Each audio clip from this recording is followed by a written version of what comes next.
حاضرین، آج کا موضوع ہے کہ اگر خواتین کمزور ہیں تو ملک بھی کمزور ہے. اگر خواتین ناکام ہوتی ہیں تو ملک بھی ناکام ہوتا ہے. If woman fail country also fails. تو یہ بیسیکلی بنیادی طور پہ ایک کور سٹوری جو کہ لنڈن اکانومسٹ کی جو پچھلے ہفتے کا شمارہ تھا اس کی تھی، مگر اس کو ہم افغانستان کے تناظر میں دیکھیں گے کہ جب سے طالبان کی حکومت آئی ہے افغانستان میں، افغان خواتین جو کہ 20 سال میں یعنی 2001 کے بعد سے اپنے آپ کو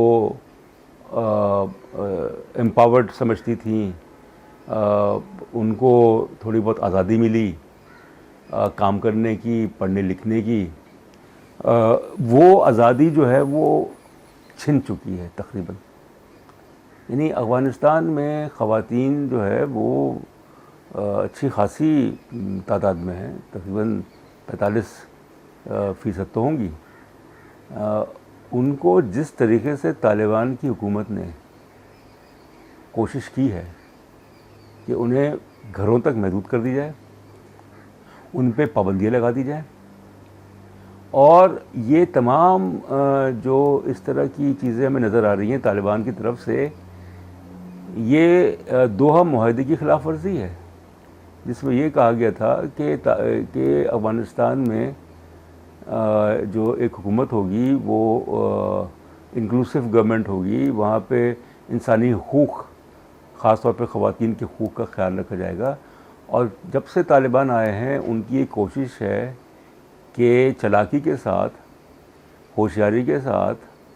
یا جس کو آپ کہہ لیں عیاری اور مکاری کے ساتھ، خواتین کا جو کردار ہے اس کو بالکل محدود کر دی جائے. اور ظاہر ہے کہ جب طالبان کی حکومت تھی 1996 سے لے کے 2001 تک، تو دنیا نے دیکھا کہ وہاں پہ خواتین کے ساتھ کیا ہوا، مذہب کے نام پہ، شریعہ کے نام پہ. اور بنیادی طور پہ جو طالبان سے جو غلطی ہو رہی ہے وہ یہ ہو رہی ہے کہ 20 سال کا جو عرصہ گزرا، اور اس 20 سال میں ایک نئی نسل افغانستان کی جوان ہو گئی، جس میں نوجوان شامل ہیں، خواتین جو ہیں وہ ہیں. اور اس لیے وہ یہ شاید بھول گئے کہ اگر 1-2 سال کی آزادی ہوتی ہے تو چلو وہی ٹھیک ہے، کوئی بات نہیں، مگر 20 سال کا ایک لمبا، 2 دہائیاں کا لمبا عرصہ ہوتا ہے، اور اس میں جو خواتین ہیں افغانستان کی وہ تقریباً ہر شعبے میں متحرک نظر آئیں. تعلیم کے شعبے میں، تدریس کے شعبے میں، اس کے علاوہ انتظامی امور کے شعبے، اس میں ابلاغ عامہ یعنی میڈیا، اس میں وہ نظر آئیں. پھر اس کے علاوہ پارلیمنٹ میں، افغانستان کی جو پارلیمنٹ ہے، جو اسمبلی ہے، اس میں ان کی نمائندگی، وہ سب چیزیں ختم کر دی گئیں. حتیٰ یہ کہ طالبان نے ایک سرخ لائن عبور کر لی جب انہوں نے جو افغانستان میں منسٹری آف وومن افیئرز ہے، یعنی جو خواتین کی جو منسٹری ہے، جو وزارت ہے، وہ بھی ختم کر دی. منسٹری آف وومن افیئرز کا افغانستان میں وجود نہیں ہے. یعنی طالبان کے نزدیک جو خواتین ہیں وہ کوئی کیڑے مکوڑے ہیں، وہ ان کی کوئی حیثیت نہیں ہے، وہ غلام کی طرح ہیں. تو یہ ایسا نہیں ہوتا. میرے خیال میں تاریخ اپنے آپ کو دہرائے گی. اور پھر اس کے علاوہ انہوں نے یہ جو خواتین کی جو وزارت ہے اس کو ختم کر کے ایک نئی وزارت قائم کر دی، جس کا نام انہوں نے رکھا ministry of vice and virtue اور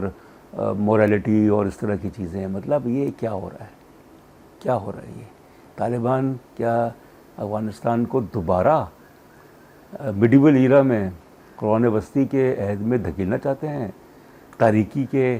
اس میں وہ دھکیلنا چاہتے ہیں؟ اور سب سے بڑا نشانہ جو ہے وہ جو طالبان کی طرف سے وہ افغانستان کی خواتین ہے، جس پہ خواتین نے احتجاج بھی کیا. اب دلچسپ بات یہ ہے کہ طالبان چونکہ ان کا ذہن جو ہے وہ محدود ہے، تعلیم ان کے پاس ہے نہیں، ان کے اندر سوچ جو ہے وہ سائنسی بنیاد پہ نہیں ہے،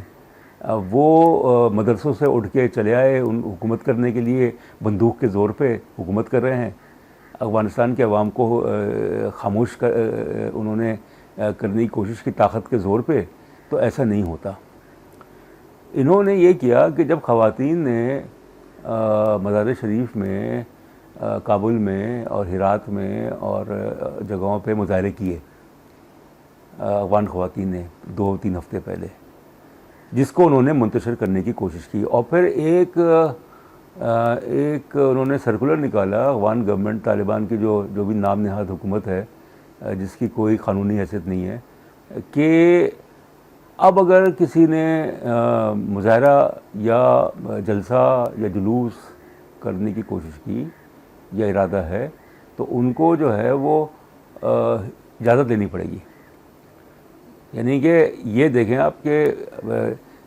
کس طریقے سے جو انسانی حقوق ہیں اس کو ملیمیٹ کیا جا رہا ہے. اور پھر انہوں نے اپنے آپ کو چونکہ زیادہ ہوشیار سمجھتے ہیں، چلاک سمجھتے ہیں، حالانکہ ایسا ہے نہیں. ان کی پشت پہ جو بھی ذہن ہے وہ ہوگا جو کہ انہیں استعمال کر رہا ہے. مگر بات یہ ہے کہ انہوں نے پھر یہ کوشش کی کہ ایک متبادل کاؤنٹر جو ہے ان خواتین کا جو کہ آزادی کے لیے، انسانی حقوق کے لیے مظاہرے کر رہی ہیں، کہ کابل کی سڑکوں پہ یہ نظر آیا کہ کچھ خواتین جو کہ بالکل برقعے میں ملوث تھی، پتہ نہیں وہ خواتین تھے، مرد تھے، کون تھے، طالبان تھے، کیونکہ ان کی شناخت ممکن ہی نہیں تھی. ان سے مظاہرہ کرایا گیا 100-200 کے قریب، جنہوں نے طالبان کے حق میں نعرے لگائے اور کہا کہ افغانستان میں خواتین جو ہیں وہ طالبان کی حکومت کا خیر مقدم کرتی ہیں. مگر حقیقت کچھ اور ہے. تو بات یہ ہے کہ اگر خواتین ناکام ہوتی ہیں تو ملک ناکام ہوتا ہے. افغانستان جو ہے وہ تو ویسے بھی کہہ رہے ہیں کہ ایک ناکام ریاست ہے، اور آپ نے آبادی کا ایک بڑا جو طبقہ ہے جو خواتین پہ مشتمل ہے اس کو آپ نے مفلوج کر دیا ہے. اس کا کام صرف یہ ہے کہ وہ گھریلو ذمہ داری ادا کرے. اس کا کام صرف یہ ہے کہ وہ جو طالبان کی حکومت کے ہے وہ لباس پہنے. آپ کون ہوتے ہیں اس طرح کے حکم نامے یا اس طرح کی انسٹرکشنز جو ہیں ہدایتیں جاری کرنے والے؟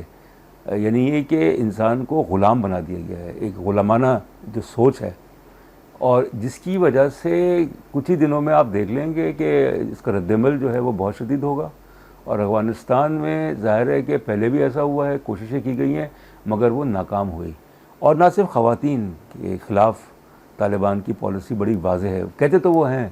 کہ ہم جو ہیں وہ ان کی تعلیم کے خلاف نہیں ہیں، ہم جو ہیں ان کی ملازمت کے خلاف نہیں ہیں، مگر وہ شریعت کو، تو کون سی شریعت کی بات کر رہے ہیں آپ کون ہوتے ہیں مذہب کے ٹھیکیدار بننے والے؟ تو بات یہ ہے کہ انہوں نے پوری کوشش کی ہے کہ 1 مہینے کے اندر اندر جو وہ تمام قوتیں جو ان کے لیے خطرہ بن سکتی ہیں ان کو کچل دیا جائے. اور یہ لوگ نہیں سمجھ رہے جو کہ طالبان کے خیر خواہ ہیں، جو کہ نادانستہ طور پہ ان کی حمایت کر رہے ہیں، کہ اس کے بہت ہی مہک اثرات ہوں گے کہ اگر خواتین جو ہیں ان کو جو ہے وہ دھکیل دیا گیا ایک ایسی صورتحال میں جس میں کوئی بالکل بے بس ہوں، جس میں کہ ان کی کوئی انسانی ترقی میں، فلاح میں، بہبود میں کوئی کردار نہ ہو. اور پھر یہ بھی کہا جاتا ہے کہ تعلیم کی اجازت ہوگی اسکولوں میں مگر الگ الگ ہوگا، یعنی کو ایجوکیشن ختم کر دی، الگ الگ ہوگا. یونیورسٹیز میں جو اور کالجز میں الگ الگ تعلیم ہوگی. تو یہ ذہنیت جو ہے، ان کی ذہنیت ایک ایسی ذہنیت جو کہ عکاسی کرتی ہے اس سوچ کی جو کہ بہت ہی گھٹیا سوچ ہے، بہت ہی پسماندہ سوچ ہے. آپ 2021 میں رہ رہے ہیں، آپ کوئی 9ویں صدی میں یا 10ویں صدی میں نہیں رہ رہے، 12ویں صدی میں نہیں رہ رہے، 13ویں صدی میں نہیں رہ رہے کہ جب لوگ جو ہیں وہ طاقت کے بلبوتے پہ مروب ہو جاتے تھے اور ان کے خلاف جو ہے وہ اقدامات اٹھائے جاتے تھے. تو یہ ایک لمحہ فکر ہے افغانستان کے لیے کہ افغانستان ایک ناکام ریاست، اور اس لیے بھی ناکام ریاست کہ وہاں پہ خواتین جو ہیں وہ ناکام ہو رہی ہیں، ان کو ان کا کردار ادا کرنے کی اجازت نہیں دی جا رہی. آبادی کا نصف حصہ جو ہے وہ کارآمد نہ ہو وہ پروڈکٹیو نہ ہو تو ملک کیسے ترقی کرے گا؟ آپ اٹھ کے چلے آئے، آپ نے قبضہ کر لیا، جیسے بھی قبضہ کر لیا کہ اشرف غنی کی حکومت جو تھی وہ نااہل تھی، عوام کی فوج جو تھی اس میں لڑنے کی سکت تھی، آپ نے قبضہ کر لیا، اور اب آپ جو ہیں وہ یکے بعد دیگرے اقدامات کر رہے ہیں جس کے ذریعے جو مخالفین ہیں ان کا منہ بند کر دیا جائے، ان کو ڈرا دھمکا کے یا ان کو راستے سے ہٹا دی جائے، اور خواتین پہ خاص طور پہ خواتین پہ یہ جو تشدد ہے ایک طرح کا، میں تو تشدد ہی کہوں گا، وہ ہو رہا ہے، اور جس کی وجہ سے افغانستان سے جو ایسے دماغ ہیں، ایسے عناصر ہیں، ایسے لوگ ہیں جو کہ پڑھے لکھے لوگ ہیں، جو کہ روشن خیال لوگ ہیں، ان کا انخلا ہو رہا ہے۔ تو یہ صورتحال، ایک آپ ملک کو ایسے نہیں چلا سکتے، اور مجھے یقین ہے کہ کچھ ہی عرصے میں بہت ہی جلد اس کا رد عمل جو ہے وہ سامنے آئے گا،